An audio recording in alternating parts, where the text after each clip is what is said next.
l'heure d'information sur RTI 1. Bonsoir mesdames et messieurs, les titres de ce journal. Après la disparition du Premier ministre Ahmed Bakayoko, les élus locaux n'oublient pas l'action de l'homme d'État au cours de sa gestion du ministère de l'Intérieur. De 2010 à 2018, le défunt Premier ministre aura établi de grandes réformes, restructurant ainsi l'administration territoriale en Côte d'Ivoire. Effondrement d'immeubles. Une semaine après, le ministre de la Construction, du Logement et de l'Urbanisme s'est rendu sur les lieux des drames dans la commune de Cocody et selon Bruno Nagbané-Koné, la responsabilité des personnes fautives sera établie et elles ne resteront pas impunies. Le bilan de la présidentielle au Congo-Brazzaville. Le lendemain du vote, les avis sont partagés. Le parti au pouvoir félicite le climat de paix qui a régné et les candidats de l'opposition qualifient le scrutin de chaotique et catastrophique, évoquant ainsi des irrégularités. Bienvenue dans ce 23h. Le Premier ministre Ahmed Bakayoko a été inhumé vendredi dernier à Séguéla. De lui, on retient de grandes qualités pour ce qui est en tout cas de sa personne, mais aussi de ses fonctions occupées au sein du gouvernement ivoirien. De 2010 à 2018, en tant que ministre de l'Intérieur et de la Sécurité, il aura impacté le fonctionnement des collectivités. L'administration territoriale en Côte d'Ivoire a enregistré un grand nombre de réformes que rappelle ici Mamadou Kouassi. La préfecture d'Odiéné reconstruite et entièrement équipée, à l'image de ce chef-lieu de région. Ce sont plusieurs villes de Côte d'Ivoire qui ont bénéficié de reconstruction et de réfection de préfectures et de commissariats. À cela s'ajoute l'acquisition des matériels roulants. Des actions qui portent les marques d'Ahmed Bakayoko, ministre d'État, ministre de l'Intérieur et de la Sécurité à l'époque. C'est lui qui défendait ce dossier auprès du président de la République, Alassane Ouattara. Nous sommes entre 2012 et 2013. Il s'agissait pour lui de contribuer à l'instauration de l'autorité de l'État sur toute l'étendue du territoire aux sorties des crises qu'a connues la Côte d'Ivoire. Mais le corps préfectoral n'est pas le seul bénéficiaire de ces réformes initiées par Ahmed Bakayoko dans le cadre de la décentralisation. Les élections municipales et régionales de 2013 ont apporté beaucoup de changements chez les élus locaux. Il a contribué à restaurer toutes les zones dites CNO à l'époque aux collectivités territoriales. Et nous avons vu sa participation au niveau de la loi de 2013 sur les collectivités. Je prends le cas de la création de notre fêtière, la RDCI, à l'époque ARCI. À peine la demande d'agrément était rentrée à son bureau que les jours qui ont suivi, nous avons eu notre agrément. Il a même aussi aidé la fêtière à être une association d'utilité publique. Déjà à partir de 2013, au niveau de l'administration, pratiquement au niveau de toutes les collectivités, le ministre Ahmed Bakayoko a mis un point d'honneur sur la présence des fonctionnaires auprès des élus locaux. C'était un.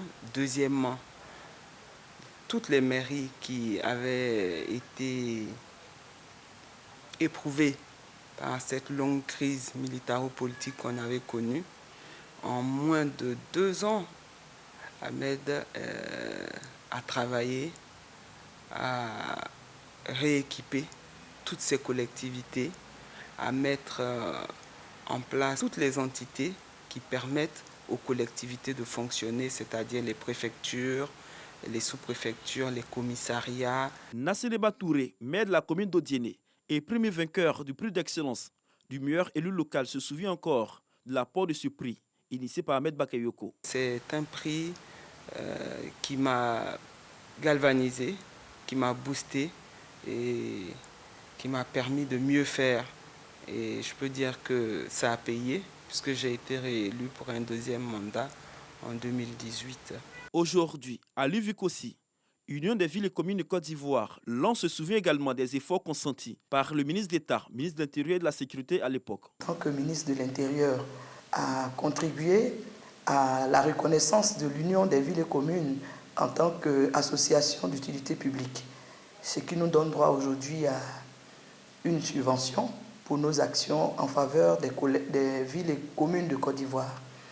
Aussi, c'est sous lui que nous avons, au niveau de l'Union des villes, pu obtenir un terrain en vue de la construction du siège qui va donner une autre image aux villes et communes. Dans les mairies comme dans les conseils régionaux, les agents de ces collectivités territoriales ont obtenu une revalorisation salariale et plusieurs autres avantages.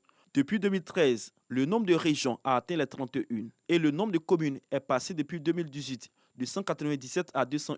En une décennie, Ahmed Bakayoko aura laissé ses empreintes au niveau des collectivités territoriales de Côte d'Ivoire. Même en sa qualité de Premier ministre, il a continué, selon les élus locaux, à faire une part belle aux collectivités de Côte d'Ivoire. Il y a eu un programme à impact rapide qui a permis à beaucoup de régions de réaliser des projets pour nos parents. En ce qui concerne la région d'Unzi, nous avons bénéficié de construction de logements sociaux pour les infirmiers et sages-femmes, un centre de santé intégré à Lengbe-Kwasi-Blekro, dans le département de Kwasi-Kwasi-Kro, et 4500 tables. Il était prêt à aider les élus locaux à bénéficier de projets en dehors de l'appui budgétaire normal. Aujourd'hui, c'est toute une corporation qui perd l'un de ses membres importants, car le Premier ministre Ahmed Bakayoko était également le maire de la commune d'Abobo depuis 2018. Une fonction qu'il voulait mettre à profit pour changer le visage d'Abobo. Mais hélas, la grande faucheuse est passée par là le 10 mars dernier, anéantissant ainsi les ambitions de ce grand acteur du développement local. Et l'on se souviendra certainement longtemps du défunt Premier ministre Ahmed Bakayoko grâce à ses actions. Toutes les chancelleries ivoiriennes à l'étranger sont aussi dans le deuil. À l'ambassade de Côte d'Ivoire au Ghana, un livre de condoléances a été ouvert. Ivoiriens et personnalités diplomatiques résidant dans le pays ont traduit leur compassion. Moussa Konaté. La Côte d'Ivoire n'est pas seule dans le deuil qui frappe le pays. Les hommages au Premier ministre Ahmed Bakayoko sont enregistrés dans la sous-région. Le corps diplomatique accrédité au Ghana salue la mémoire de l'ex-chef du gouvernement ivoirien. Un livre de condoléances a été ouvert à la chancellerie de Côte d'Ivoire par l'ambassadeur Timoko Moriko. Une quarantaine de personnalités ont signé ce livre et ont exprimé leur compassion à l'endroit du peuple de Côte d'Ivoire. Également présents des Ivoiriens résidant au Ghana ainsi que des associations de partis politiques ivoiriens. Également, loin du sol ivoirien en Afrique du Sud, la représentation diplomatique ivoirienne portait aussi le deuil. Les drapeaux ont été mis en berne. Le récit de Didier Nguessan. Ambassade de la Côte d'Ivoire en Afrique du Sud. L'instant est solennel. Son Excellence Sakaria Koné, entouré de ses collaborateurs, assiste à la mise en berne du drapeau ivoirien en présence de la communauté ivoirienne en Afrique du Sud. Une cérémonie militaire qui fait suite au décret présidentiel du 11 mars dernier portant déclaration de 8 jours de deuil national en raison du décès du Premier ministre Ahmed Bakayoko. Sur l'hymne national, l'abidjanaise, le drapeau est d'abord hissé en haut du mât. Ensuite, il est abaissé à mi-hauteur et hors d'atteinte. Symbole de deuil, la mise en berne du drapeau intervient en cas d'événement tragique. Elle est exécutée aussi bien sur le territoire national que dans les représentations diplomatiques. L'ambassade de Côte d'Ivoire au Canada a aussi rendu hommage au défunt Premier ministre Ahmed Bakayoko, inhumé vendredi dernier à Séguéla. Devant la photo de l'illustre disparu, on le voit exposé dans les locaux de la représentation diplomatique à Ottawa. L'ambassadeur Philbert Fagnidy a posé une gerbe de fleurs en signe d'hommage à l'illustre disparu. Il a été imité dans ce geste par le personnel de l'ambassade et des membres de la communauté ivoirienne vivant au Canada. L'ambassadeur de Côte d'Ivoire au Canada a salué l'œuvre de l'homme d'État qu'il était, le qualifiant d'homme de consensus. Le diplomate lui a reconnu notamment d'avoir mené à bien le dialogue politique ayant permis à la Côte d'Ivoire de renouer avec l'apaisement. Nous passons à présent au point de la situation sanitaire en Côte d'Ivoire.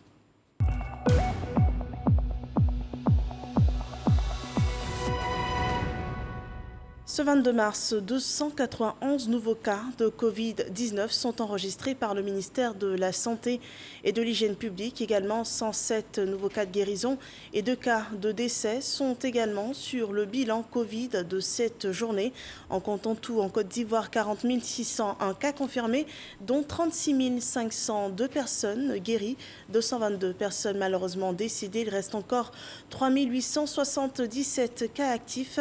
Veillons tous au respect des mesures barrières. Et le gouvernement a également publié ses observations sur la situation sanitaire de la période allant du 8 au dimanche 21 mars dernier. Il en ressort que la vaccination contre la Covid-19 enregistre ici une baisse de sujets vaccinés. La raison serait la polémique mondiale sur le vaccin AstraZeneca. Des précisions dans ce rapport livré par Jean-Marc Djadji. Au cours de la quinzaine écoulée, la pandémie de la Covid-19 continue d'évoluer avec une augmentation de 5 123 nouveaux cas confirmés et un taux moyen général de positivité de 8,31%. En effet, de la quinzaine précédente à celle qui vient de s'écouler, le nombre de nouveaux cas a progressé de 61,81%. Les cas actifs ont également connu une hausse significative de plus de 52%. La journée du 20 mars a connu une baisse du nombre de personnes vaccinées à 468. Cette situation est causée par la polémique en Europe sur la fiabilité du vaccin AstraZeneca. Pour la poursuite de la vaccination avec les 10 vaccins en Côte d'Ivoire, le ministère de la Santé et de l'Hygiène publique rassure. Le ministère de la Santé et de l'Hygiène publique veut ici rassurer les populations que le pays dispose d'un dispositif de surveillance des MAPI, c'est-à-dire les manifestations adverses post-vaccinales, très opérationnel et efficace. Aucun effet secondaire mortel, ni même grave, n'a été signalé à ce jour. Ce 143e point sécuritaire national est l'occasion pour la police nationale d'inviter encore les populations à se faire vacciner. Nous voudrions inviter, au nom de Monsieur le ministre de l'Intérieur et de la Sécurité, nos compatriotes à l'administration de ce vaccin. Les forces de défense et de sécurité ont réitéré leurs condoléances à la famille du défunt Premier ministre Ahmed Bakayoko. Au nom de toutes les forces de police nationales de Côte d'Ivoire et plus loin des autres composantes des forces de défense et de sécurité, nous incliner respectueusement devant la mémoire de ce grand serviteur de l'État, on ne le dira jamais assez, qui a apporté autant qu'il a pu, en tout cas beaucoup, à notre police nationale, à nos forces de défense et de sécurité. La Covid-19 est toujours présente. Le ministère de la Santé et de l'Hygiène publique exhorte donc les populations à toujours fréquenter les structures de santé publiques et privées en cas de nécessité. L'appel est respecté par le personnel des institutions internationales. Elle participe à la campagne de vaccination contre la Covid-19. La campagne est en cours en ce moment en Côte d'Ivoire. 488 agents du système des Nations Unies en Côte d'Ivoire participent à cette opération. Certains ont été vaccinés ce jour, nous dit Herman Guivet. Parc des sports de Trècheville, centre de vaccination anti-Covid. Le docteur Jean-Marie Vianney Yaméogo est le représentant résident de l'Organisation mondiale de la santé en Côte d'Ivoire. Il fait partie des 488 personnes, personnels et dépendants du système des Nations Unies dans le pays qui recevront leur première dose de vaccin anti-Covid. En se présentant dans ce centre de vaccination, il répond à l'appel du gouvernement de Côte d'Ivoire, invitant les populations cibles à se faire vacciner contre la Covid-19. Nous sommes en Côte d'Ivoire et nous avons aussi toutes les interactions avec les communautés ivoiriennes. Donc nous sommes aussi dans la population éligible selon les critères du gouvernement. Et voilà pourquoi nous sommes là. Et lorsque nous sommes arrivés, vous avez vu que le circuit est extrêmement très simple. Il y a d'abord l'inscription et j'apprécie vraiment l'accueil. L'accueil est extrêmement important. Et là, c'est un appel à la population. Venez vous faire vacciner. Parce qu'il y a une inéquité totale du vaccin. Nous en avons la preuve. Et vous prenez votre première dose et après 4 semaines, vous venez pour votre deuxième dose. Dans les couloirs du centre de vaccination anti-Covid, l'action de vaccination suit tranquillement son cours, par petits groupes, entre amis ou en famille, on vient se faire vacciner contre la maladie.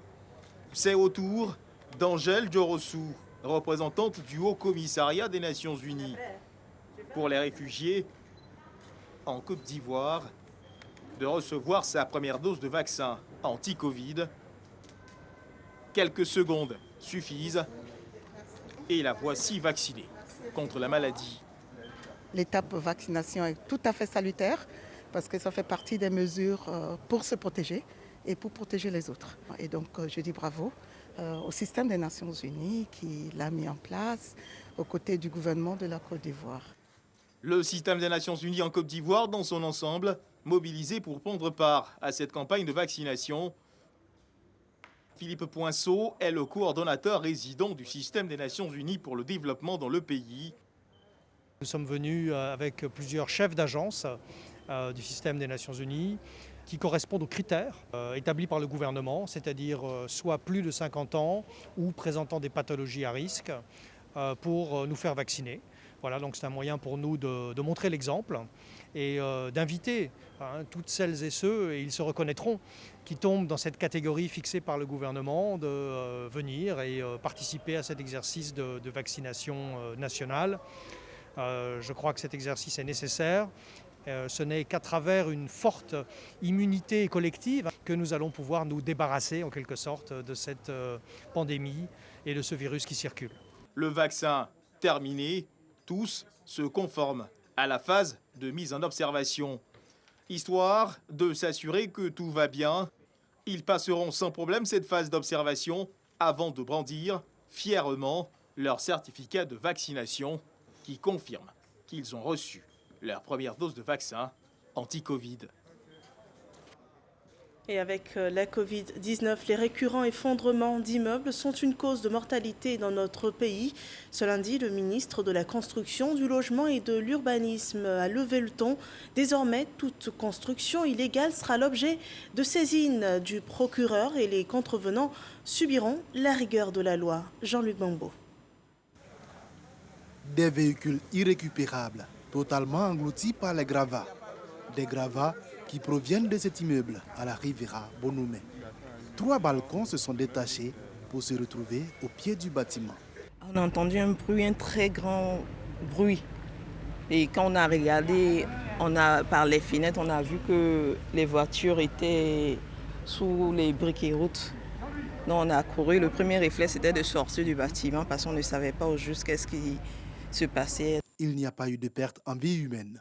Mariam est l'une des rares habitantes de l'immeuble que le ministère de la Construction, du Logement et de l'Urbanisme a trouvé sur place à son passage sur le site du sinistre. Dès que ça arrive, c'est le ministère de la Construction. Au-delà de ça, nous sommes des hommes, donc nous venons apporter notre compassion aux Ivoiriens qui sont touchés. Même cas de figure à Riviera Anono, toujours dans la même commune de Cocody. Un immeuble de type R+5 en construction s'est totalement effondré le 12 mars dernier. Ici, les conséquences sont plus désastreuses. 13 morts, une dizaine de blessés et des populations encore traumatisées. Les enfants étaient traumatisés. Pendant une semaine, on a quitté ici pour laisser les policiers et tout le monde travailler. Mais bon, ça va maintenant. On a vu venir, on a même essayé d'avertir ceux qui étaient en train de construire que l'immeuble, mais ils nous ont dit qu'on n'est pas dans le domaine, qu'on s'y connaît pas, on ne sait pas. En fait, eux, ils ont pris déjà les dispositions qu'il n'y aura rien. Pourtant, tous ceux qui passaient par là disaient que l'immeuble, on voyait même en train de s'incliner. C'est un ministre particulièrement remonté après cette visite qui a reçu les journalistes pour une conférence de presse à son cabinet. Je suis révolté, comme tout le monde, sauf que moi, je fais en sorte de me révolter contre les personnes qui méritent notre courroux. Il n'y a pas plus responsable que celui qui construit. Celui que nous appelons, dans notre jargon, le maître d'ouvrage.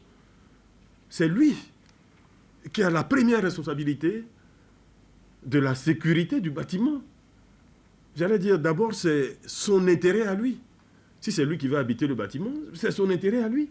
Comment imaginer que quelqu'un d'autre soit garant de ma sécurité à moi, de la maison que je suis en train de construire moi-même et dans laquelle je vais loger? Bruno Koné a appelé les constructeurs de bâtiments à faire preuve de responsabilité dans l'exécution de leurs prestations. Tant que ces personnes qui construisent ne sont pas responsables ne sont pas sanctionnés par rapport aux défaillances éventuelles sur les constructions qu'elles réalisent, ces personnes-là, on risquera malheureusement de continuer à avoir des cas comme ceux que nous venons de voir. Les défaillances avérées seront sanctionnées selon nos lois et la réglementation en vigueur. Tout est mis en œuvre pour traquer les constructions illégales. Elles feront désormais l'objet de saisies, a prévenu le ministre Bruno Koné. Leurs propriétaires, quant à eux, risquent des peines de prison allant de 1 à 24 mois et des amendes de 500 000 à 10 millions de francs CFA. Intéressons-nous à présent à d'autres délits, les crimes économiques et financiers. Pour protéger les économies ouest-africaines et les populations, les enquêteurs et procureurs ont reçu une formation sur les outils de lutte contre le blanchiment de capitaux et également les affaires de financement du terrorisme. Le point de Lansine Bakayoko. Ces dernières années, les rapports d'évaluation rendus par le groupe intergouvernemental d'action contre le blanchiment d'argent en Afrique de l'Ouest, GIABA, révèlent un faible taux de condamnation et même de confiscation des actifs obtenus de la commission d'infraction liée aux activités criminelles perpétrées au sein de notre sous-région. Cette formation vient donc accroître la marge d'action des autorités en charge des enquêtes et des poursuites pénales. La multiplication des enquêtes, des condamnations, ainsi que des saisies et gels des avoirs illicites pourraient constituer des armes capables de freiner, voire de décourager l'action des criminels pour rendre efficace la bonne gouvernance et le développement de nos États. Ces défis transnationaux commandent d'agir avec célérité dans une dynamique de coordination, notamment en matière de techniques d'enquête, d'opérations d'infiltrage, de retraçage et de recouvrement des fonds illicites, ou encore de maîtrise du cyberespace ou des monnaies virtuelles. Nous devons apporter une riposte vigoureuse et appropriée, non seulement en dépossédant les criminels du produit de leurs crimes, mais aussi et surtout en privant les terroristes de leurs moyens de subsistance et d'action par des cadres juridiques et institutionnels robustes. En avant-garde de la lutte, le gouvernement de Côte d'Ivoire ne ménage aucun effort pour venir à bout du blanchiment d'argent. Le blanchiment des capitaux affecte considérablement nos économies en réduisant les recettes fiscales et donc l'investissement public et partant la croissance. L'argent sale menace notre sécurité et plusieurs produits qui mettent à mal la survie de nos populations. Les travaux se poursuivent jusqu'au 26 mars prochain et devraient aboutir à une réorganisation du dispositif réglementaire pour une lutte intégrale et sans merci. Nous parlons toujours de sécurité, cette fois d'ordre territorial. Des exercices de sécurité maritime ont été lancés. L'opération est dénommée Obangame Express 2021. C'est une action conjointe des marines du golfe de Guinée. Nous en parlons avec Abou Sanogo. Cet événement régional se jouera sous la coupole des États-Unis d'Amérique. Ainsi, pendant 7 jours, les marines des pays du Golfe de Guinée devront manœuvrer en mer aux côtés des navires de l'Italie, de l'Espagne et de la France. Il s'agira de mettre en œuvre des scénarios conjointement conçus pour la lutte contre la piraterie maritime, la pêche illégale non réglementée et non déclarée, la pollution maritime, le narcotrafic, la recherche en mer et le trafic d'armes. En d'autres termes, à travers les exercices Obangame, le commandement américain pour l'Afrique, AFRICOM, avec l'appui des autres puissances et les institutions régionales, donne du contenu aux accords de Yaoundé pour atteindre des objectifs qui sont, entre autres, mettre en application les accords maritimes régionaux, tester l'interopérabilité entre les marines et entre les structures nationales, régionales, européennes et américaines dans un large éventail d'activités navales. L'exercice se déroule dans tout le golfe de Guinée, de l'Angola jusqu'au Sénégal. La zone qui nous intéresse, ce sont les eaux ivoiriennes, avec essentiellement 2 cônes qui seront activés. Un cône, le cône principal à Abidjan, et un cône secondaire à San Pedro. Un symposium aura lieu, à l'effet, entre autres, d'examiner les options permettant de mieux intégrer tous les acteurs du domaine maritime, les partenaires internationaux et industriels dans les opérations. Dans le cadre de ces exercices Obangame Express 2021, la Marine nationale engagera, entre autres, 3 patrouilleurs, des embarcations type commando, un aéronef, des vedettes et 4 équipes de visite. La question du travail des enfants préoccupe l'ONG Les Amis de San Pedro. Dans les plantations de cacao, Sam Conan a assisté à une session de sensibilisation contre le travail des enfants dans la cacaoculture. On regarde. Dans le village de Bida, dans la sous-préfecture de Gabiagui, les producteurs de cacao ont été sensibilisés sur le travail des enfants dans la cacaoculture. Pour le président de l'ONG Les Amis de San Pedro, qui fait la promotion du cacao ivoirien en Europe, il faut faire la part des choses. Un enfant peut aller au champ, mais il y a des tâches légères. C'est ce qu'on appelle le travail socialisant. Même en Europe, même les enfants en 3e, ils font des stages dans les entreprises pour apprendre le travail socialisant. Nous en faisons ici aussi dans le cacao. Un enfant ne peut pas faire l'abattage des arbres, il ne peut pas faire le dépouchage, il peut aider au piquetage. Ça, c'est des tâches légères. Et ça lui permet de comprendre la vie. Et puis quand il va à l'école, il devient plus fort. Parce qu'après, il peut être l'héritier de la plantation de son papa pour pouvoir pérenniser le cacao.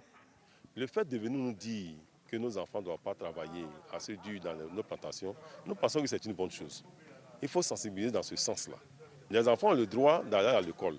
Le cacao ivoirien, de la pépinière à la fabrication du chocolat, en passant par la cueillette, l'écaboussage et le séchage, un film documentaire retraçant le processus présenté aux élèves qui ont eu l'occasion de déguster du chocolat et de recevoir des ouvrages. La Côte d'Ivoire aujourd'hui est en phase de transformation de sa masse de cacao. Donc il faut bien des consommateurs. Donc ces enfants ont apprécié le chocolat qu'on leur a donné, ça leur donne goût au chocolat. Et en plus, on leur a appris les vertus du chocolat. Le chocolat qu'on nous a partagé, c'était bien. Et c'était de la bonne qualité. Arrivé à la maison, je vais dire à mes parents que le matin, chaque jour que je me réveille avant de revenir à l'école, mon petit déjeuner qui me donne du chocolat. Le président de l'ONG Les Amis de San Pedro, soucieux de la santé des producteurs de cacao du village de Bida, leur a remis un lot de médicaments et du matériel médical. À présent, voyons l'actualité au Congo-Brazzaville. La journée d'hier était dédiée au vote pour le premier tour de la présidentielle. Denis Sassou Nguesso, qui brigue un nouveau mandat de 5 ans, avait face à lui 6 adversaires. Le bilan après ce scrutin est différent pour toutes les parties. L'accès à Internet et aux réseaux sociaux a été coupé durant le vote. L'opposition parle d'une journée électorale, plutôt le pouvoir parle d'une journée électorale apaisée et sereine dans tout le pays. Et l'opposition est d'un autre avis. Certains des candidats qualifient le scrutin de chaotique et de catastrophique, avec des dizaines de bureaux de vote qui n'avaient pas ouvert jusqu'à l'après-midi, faute de liste ou de matériel, et que sur le terrain, les délégués n'avaient pas accès aux bureaux de vote. Autre irrégularité observée par l'opposition, des fraudes massives. Et la nuit, avant le jour du vote au Congo-Brazzaville, un des candidats à la présidentielle, Guy Brice Parfait Kolelas, a rendu l'âme. Contaminé au Covid-19, il était malade depuis quelques jours. Sidonie Davila, notre reporter sur place, rapporte l'ambiance à l'annonce de cette nouvelle. Quartier Bas-Congo de Brazzaville, 10 h, heure locale. Ambiance surchauffée au lendemain de l'annonce du décès de Guy Brice Parfait Kolelas, principal opposant de Denis Sassou Nguesso. Sa mort suscite de vives émotions. À 5 h là, quand je suis réveillé, j'ai vu la circulation de la voiture. C'est mou, il n'y a plus de circulation. Je suis arrivé, je dis, petit à petit, je vais arriver jusqu'aux chaises de Parfait Kolelas.